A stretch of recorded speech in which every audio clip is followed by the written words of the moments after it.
अस्सलाम वालेकुम। कैसे हो सब लोग। मेरा नाम तौफीक है और आप हमारा यूट्यूब चैनल देख रहे हैं। बहुत सारे लोग जो हैं मेरे चैनल पे ऐसे हैं जो कि वेल्डर के तौर पे वो जॉब ढूंढ रहे हैं। तो मैं आपको दिखा देता हूँ यहाँ सऊदी अरब में जो वेल्डिंग का वर्क करते हैं, मेरे पीछे ही यहाँ पे कर रहे हैं बंदे।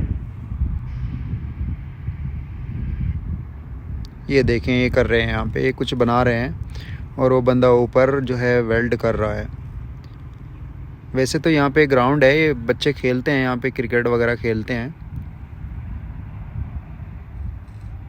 और ये बंदे इसके नीचे हेल्प करने वाले हैं सामने।